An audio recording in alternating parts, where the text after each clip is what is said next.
Matahari kita. Skenario pertama, peristiwa aneh baru aja terjadi. Semua channel TV dan berita sibuk ngebahas soal lubang hitam yang terus mepet ke bumi. Padahal biasanya posisi ini ditempati matahari. Bahkan cakram akresinya bisa terlihat dan rona langit di sekitarnya lebih terdistorsi. Berarti jarak objek ini sudah sangat dekat. Lubang hitam biasanya sangat jauh, sehingga kita nggak akan bisa melihatnya dengan mata telanjang. Tapi kali ini, kamu bisa mengamatinya tanpa bantuan teleskop. Kenapa lubang hitam bisa sedekat itu ya? Terus matahari kita ngilang kemana? Jangan-jangan ditelan lubang hitam.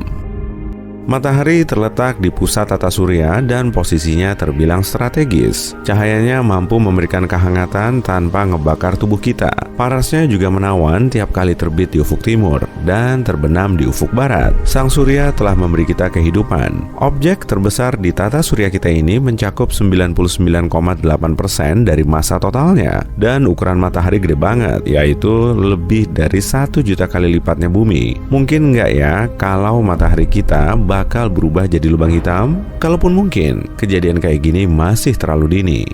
Prosesnya pasti bakal berlangsung lama kan? Bintang besar akan meledak menjadi supernova di akhir masa hidupnya. Lalu, bintang ini akan runtuh sendiri dan mengecil. Ukurannya jadi mungil banget, tapi masanya terus bertambah sampai berkali-kali lipat. Makanya, gravitasi lubang hitam sangat kuat, hingga cahaya yang terlalu dekat nggak akan bisa lolos. Semua bintang di alam semesta ini terus menyusut sampai akhirnya lenyap sendiri. Matahari kita kehilangan 4 juta ton massanya setiap detik, dan lambat laun, energi di alam semesta cuma akan dihasilkan dari lubang hitam. Objek misterius ini dikelilingi debu, gas, dan radiasi yang sangat membahayakan. Nggak kebayangkan kayak apa ngerinya kondisi di dekat lubang hitam? Semoga bumi kita dijauhin dari objek ini. Tata surya kita jadi gelap gulita tanpa panas dan cahaya. Merkurius dan Venus yang tadinya paling dekat dengan matahari aja langsung tertutup oleh lapisan es, apalagi bumi kita. Di zaman es baru ini, semua hal nggak akan bisa bertahan. Penolong yang ada mungkin hanyalah cakram akresi yang berputar sangat cepat hingga menghasilkan panas. Itu pun masih sangat berisiko. Kalau massa lubang hitam ini seberat matahari, semua planet akan tetap berada di orbitnya, termasuk bumi kita. Tapi kalau masanya lebih gede lagi, seperti yang tengah diamati oleh para saintis, tata surya kita akan langsung musnah. Skenario kedua. Waduh, kenapa nih? Barusan kan masih siang bolong, kok tiba-tiba aja langsung gelap? Ini masih jam 2 siang loh, tapi semuanya udah gelap gulita. Bulannya juga kelihatan beda. Berita di TV melaporkan matahari kita telah hilang. Dan tahu-tahu, bulan kita nggak mengorbit bumi lagi. Posisinya sekarang berada di pusat tata surya. Dan waktu kita menjadi sangat singkat, karena matahari sudah lenyap dari tata surya. Kita baru menyadarinya 8 menit 20 detik kemudian. Padahal, perpindahan energi matahari dari inti ke permukaannya bisa berlangsung selama jutaan tahun. Tapi cahayanya mencapai bumi cuma selama 8 menit 20 detik, setelah merambat sejauh 150 juta kilometer. Kurang lebih sejauh itulah jarak sang bintang dari planet kita. Kini bumi kita berada di luar zona Laik Huni. Di zona strategis ini, jarak planet ke bintangnya sangat pas, sehingga permukaan planet bisa mengandung air. Tapi setelah matahari pergi, sinarnya nggak akan sampai ke permukaan bumi. Dan lambat laun, planet kita akan berubah jadi batuan beku tanpa kehidupan. Tapi bisa aja kan, kita masih punya kesempatan untuk bikin teknologi canggih untuk menyuplai energi matahari. Dengan begini, kehidupan di bumi tetap lestari.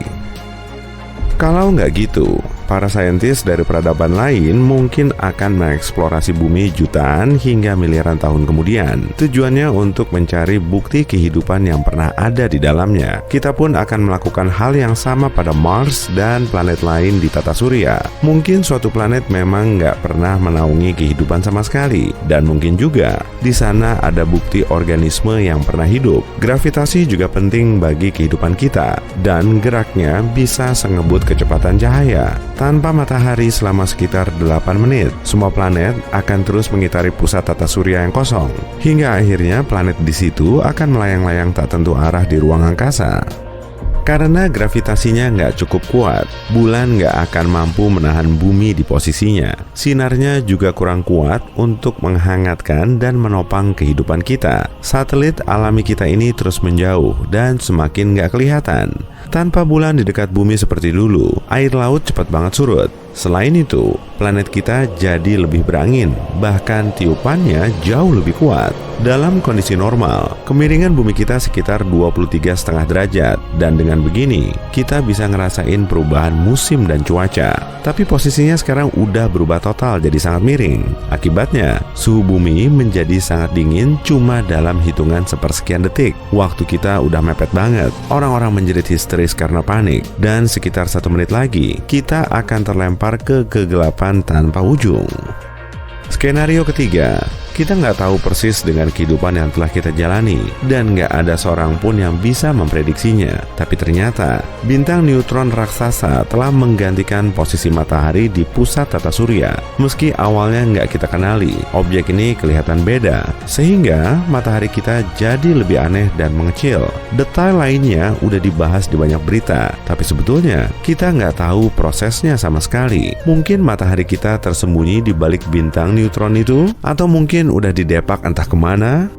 Bintang neutron adalah objek langit terpadat yang kita ketahui. Masanya sekitar 2 kali lipatnya matahari, tapi ukurannya kecil. Diameternya cuma sekitar 15 km atau seukuran satu kota. Bintang neutron terbentuk saat bintang besar kehabisan bahan bakar dalam ledakan besar. Bagian intinya runtuh, sehingga partikel bermuatan positif dan negatif alias proton dan elektronnya ikut hancur menjadi neutron tanpa muatan. Situasinya menjadi sangat sulit, dan sebenarnya kita tinggal nunggu waktu aja. Gravitasi bintang neutron 2 miliar kali lebih kuat daripada gravitasi bumi. Jadi matahari baru kita ini akan menarik semua planet ke arahnya, dan akhirnya seluruh planet di tata surya kita akan hancur. Bahkan prosesnya telah berlangsung. Planet mulai meninggalkan orbit stabilnya karena tertarik oleh bintang neutron yang sangat kuat. Kondisinya langsung berubah jadi kacau balau, dan parahnya lagi, bintang neutron bisa berputar lebih dari 700 kali setiap detik, sedangkan matahari kita berotasi tiap 27 hari sekali. Jadi, setelah menghancurkan semua planet, bintang ini akan terus berputar di seluruh alam semesta. Geraknya diperkirakan mencapai 1/5 kalinya kecepatan cahaya. Mungkin bintang ini sesekali akan melambat atau tersendat sih, tapi mungkin juga enggak. Setelah ribuan tahun, banyak bintang neutron mulai melambat kemudian padam, tapi prosesnya nggak selalu begitu. Kalau bintang neutron berdekatan dengan bintang lain, ia akan mengorbit bintang itu kemudian melahap atmosfernya sampai runtuh. Lalu, bintang ini akan berubah menjadi lubang hitam raksasa, dan matahari kita akan padam. Saat bintang neutron itu lahir, matahari sudah berumur 4,6 miliar tahun, jadi sudah mencapai setengah dari masa hidupnya. Matahari telah membakar setengah hidrogennya, dan masih memiliki cadangan yang cukup untuk dipakai 5 miliar tahun lagi. Menurut perkiraan, matahari akan padam saat ukurannya sebesar bumi, dan setelah kehabisan bahan bakar, sang bintang akan runtuh sendiri. Bobotnya masih tetap melar, tapi volumenya akan seperti planet kita. Kehidupan nggak akan terbentuk tanpa matahari, dan endingnya bisa dibilang sama aja. Tapi proses ini berlangsung sangat lambat, jadi kemungkinan manusia sudah nggak di tata surya ini lagi. Tapi bintang neutron bikin prosesnya berlangsung sangat cepat dan amburadul. Kalau ada bintang neutron yang lagi aktif di galaksi lain nun jauh di sana, kita cuma akan melihatnya dalam bentuk kedipan cahaya yang dinamakan dengan pulsar. Padahal di situ ada ledakan besar, boom. Apa yang akan terjadi kepada kita dan bumi kalau bumi jadi sebesar matahari? Diameter bumi sekitar 12.800 km. Melintasi bumi sama kayak menyetir 3 kali bolak-balik Amerika Serikat. Itu sih nggak seberapa. Tapi gimana kalau kita bolak-balik sebanyak 305 kali lagi? Harus keluar uang berapa nih buat bensinnya? Ini adalah diameter matahari, kira-kira 1,4 juta kilometer. Dibandingkan sama bumi, matahari luar biasa besar. Nah, apa dampaknya sama kita kalau bumi menyamai besar matahari? Ada 4 kemungkinan, bergantung sama ukuran matahari. Kemungkinan pertama, bumi jadi sebesar matahari, tapi masanya nggak berubah. Planet besar dengan massa sekecil bumi, pertama-tama nggak akan ada gravitasi. Semakin besar bumi, semakin kuat gravitasinya. Begitu juga sebaliknya. Planet seringan itu nggak akan bisa menarik benda. Gravitasi menciptakan semua zat berat. Semuanya mulai dari kerikil sampai seluruh benua diam di tempat karena gravitasi. Nah, kamu pasti udah bisa nebak gimana jadinya bumi tanpa gravitasi. Kita bakal jadi butiran debu nih. Iya, bumi bakal jadi awan debu. Oh iya, selain itu, gravitasi planet lain bikin kita meregang ke samping. Bumi nggak punya kesempatan untuk kembali ke bentuk semula. Kemungkinan ini serem banget ya. Ngomong-ngomong, meskipun bumi tetap jadi planet, nggak akan ada yang bisa hidup dalam kondisi kayak gitu. Pasti ada jarak besar di antara pusat bumi dan permukaannya. Ingat, massa planet ini kecil banget, jadi nggak ada gravitasi. Bumi nggak akan bisa menahan atmosfer.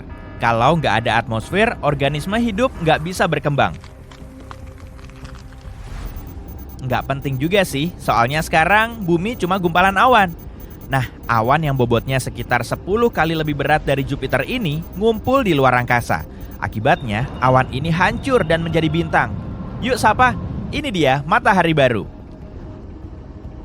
Kemungkinan kedua, kemungkinan ini bisa beda dan bisa juga jadi lanjutan kemungkinan pertama. Bumi menjadi sebesar dan seberat matahari. Sekarang kita punya 2 matahari. Kita berubah jadi sistem bintang biner. Kamu tahu artinya? Waktunya menghancurkan seluruh tata surya. Bayangin aja, punya 2 pusat massa di satu tata surya. Orbit planet jadi nggak stabil, bingung sama perubahan yang tiba-tiba itu. Begitu mendekati mantan bumi, planet-planet langsung hancur, entah karena gaya pasang surut atau tabrakan mantan bumi. Ya, termasuk raksasa gas. Hati-hati Jupiter.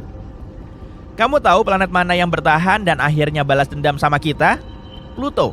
Pluto mungkin jadi mantan planet terakhir yang tersisa di tata surya. Pluto terlalu jauh buat menyadari perubahan apapun, kecuali peningkatan massa pusat tata surya. Jadi, orbit Pluto mendekati sistem bintang biner kita dan selesai. Bumi dan matahari harus terima kalau Pluto bakal jadi satu-satunya yang mendampingi. Piringan protoplanet yang membentuk tata surya kita miliaran tahun lalu udah nggak ada. Jadi nggak ada lagi planet yang bisa tercipta di tata surya kita. Nggak apa-apa sih, tapi bagaimana dengan bumi? Gimana kehidupan di bumi baru? Yuk lihat. Siang dan malam jadi makin lama karena waktu rotasi bumi bertambah. Mungkin ada penurunan suhu yang signifikan di kutub utara dan selatan. Bahkan di bumi yang kecil sekarang, kutub hampir nggak mendapat cahaya matahari. Jadi, kalau bumi membesar, cahaya matahari di sana bakal makin berkurang. Tapi bumi jadi lebih luas sekarang. Nggak ada overpopulasi, saking besarnya. Kalau kamu mau pergi dari satu titik ke titik lain, kamu butuh waktu bertahun-tahun. Iya sih, kalau dipikir-pikir, kita mungkin bakal kesepian banget di sana. Tapi kita nggak tahu kan, mungkin roket bakal jadi moda transportasi utama kita. Keren banget tuh. Ada banyak wilayah luas yang belum dipetakan dan belum pernah dilihat atau dikunjungi manusia. Kita juga nggak akan tahu tentang banyak peradaban dan suku. Setelah beberapa abad, banyak orang meninggal tanpa pernah bertemu atau mengenal orang lain. Itu juga kalau kita bisa jalan. Tulang kita nggak bisa menopang bobot kita dengan gravitasi besar. Dan jantung kita harus bekerja 2 kali lipat biar kita hidup. Burung nggak bisa terbang lagi. Lebih tepatnya, nggak ada yang bisa terbang. Pepohonan yang lama tumbang dan pohon yang baru tumbuh pendek. Kayak rumput. Ngomong-ngomong soal pohon, gimana sih keadaan ekosistem kita? Ya, nggak baik. Kalau kita nggak peduli sama lingkungan di bumi kecil sekarang, bayangin gimana jadinya kalau bumi jadi besar. Sampah kita yang menggunung pasti akan mengalahkan pepohonan dan air bersih yang mengalir ke rumah baru kita yang besar. Ukuran mesin dan robot harus besar untuk mengerjakan hal kecil kayak sekarang. Karena pertanian biasa aja sekarang seukuran negara bagian di Amerika Serikat. Bumi juga bakal jauh lebih gelap. Sekarang ukuran bumi kecil banget. Bayangkan gimana jadinya waktu planet kita jadi seukuran matahari. Berkurangnya cahaya matahari berarti kita butuh matahari buatan. Akan ada perbedaan suhu yang besar di permukaan planet kita. Kalau kamu kaget, mungkin kamu nggak tahu sebesar apa ukuran matahari. Ukurannya hampir 110 kali lebih besar daripada ukuran bumi. Khatulistiwa bumi baru kita bakal setara dengan 35 khatulistiwa bumi sekarang. Oh iya, kamu ingat Pluto? Pluto akan jadi satu-satunya satelit kita sekarang. Bulan mungkin udah lama menabrak bumi baru dan menyebabkan kepunahan makhluk di bumi. Kalau gitu, seluruh air menguap dari bumi. Intinya, Ada ribuan kemungkinan buruk, tapi yuk lanjut dan fokus sama hal baik.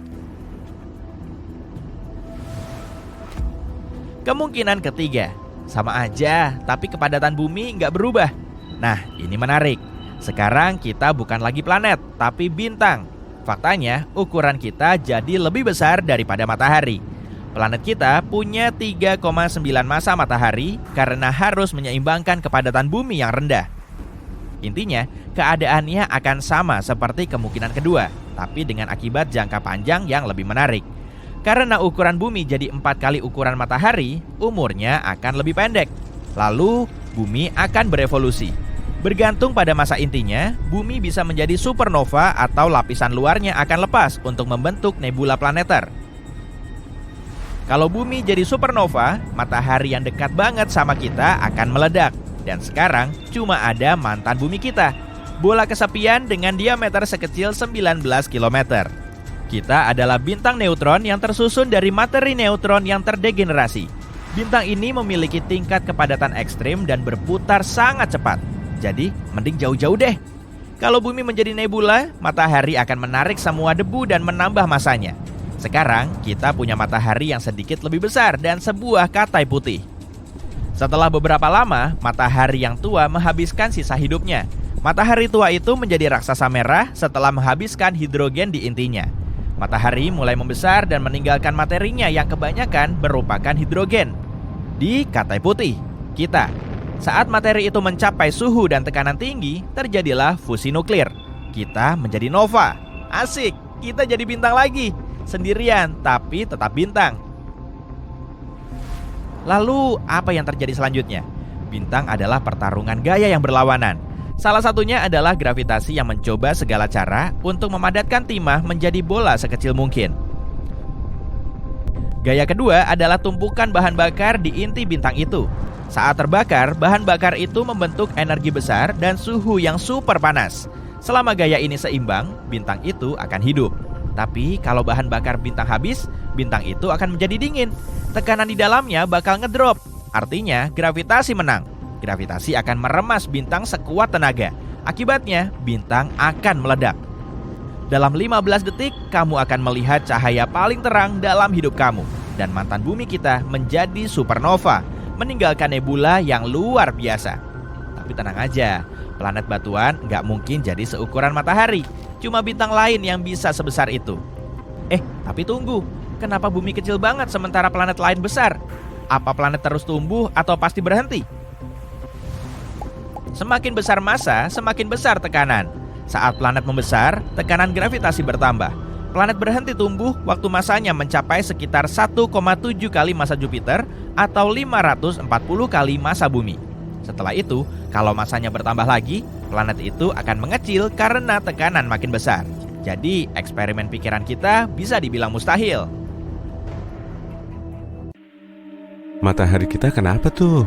Ada yang bilang mataharinya lagi ngamuk, tapi maksudnya apa ya? Emangnya kita perlu takut? Iya, kali ini kita perlu takut. Cahaya matahari yang terlalu banyak kurang bagus bagi kita. Sinar ultravioletnya berbahaya untuk kulit. Makanya, manusia telah mengadaptasikan spektrum pigmentasi kulit. Semakin banyak cahaya matahari yang ditangkal, semakin banyak juga pigmentasi yang kita perlukan.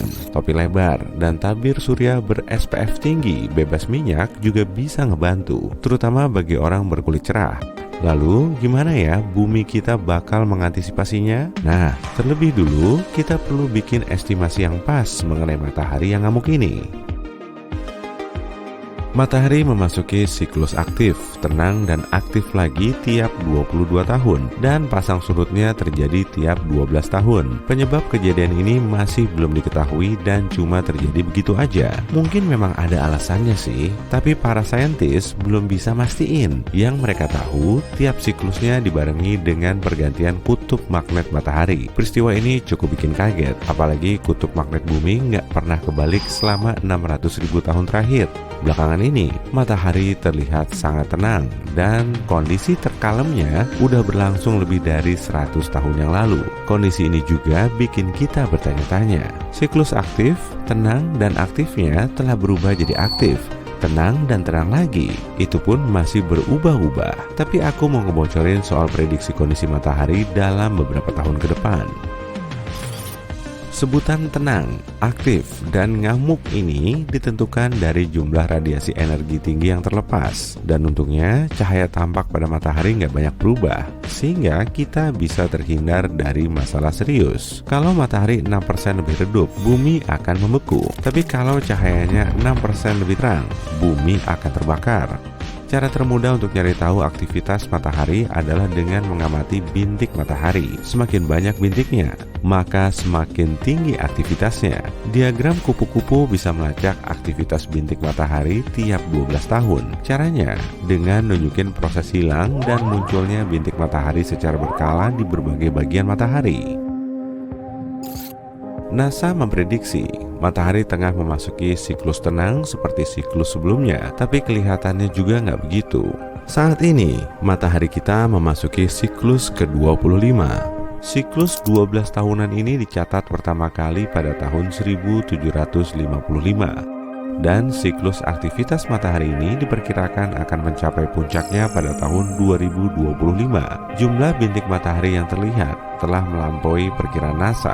Jadi kelihatannya siklus ini nggak akan tenang. Bumi diprediksi akan mengalami radiasi ledakan matahari super aktif selama beberapa tahun ke depan. Di awal Februari tahun ini, 40 dari 49 satelit komunikasi SpaceX di atas atmosfer bumi hancur lebur oleh ledakan matahari, angin surya, atau gas plasma elektromagnetik berkecepatan tinggi dari matahari telah menekan atmosfer bumi hingga menyebabkan satelit Elon Musk kehilangan integritas orbitnya, kemudian jatuh lagi ke bumi. Bintik matahari memang kelihatan hitam, tapi sebetulnya nggak gelap. Hanya saja nggak seterang permukaan matahari. Untuk lebih jelasnya, kamu bisa nyalain bohlam 25 watt di dekat bohlam 100 watt. Bohlam yang 25 watt kelihatan gelap kan? Begitupun dengan bintik matahari. Objek ini selalu muncul berpasangan karena pengaruh badai magnetik di dalam gas plasma. Satu bintiknya bermuatan magnet positif dan satunya lagi negatif. Jarak di antara kedua bintik bisa berkali-kali lipatnya bumi, dan disinilah arus listrik mengalirkan busur api yang berasal dari gas terionisasi.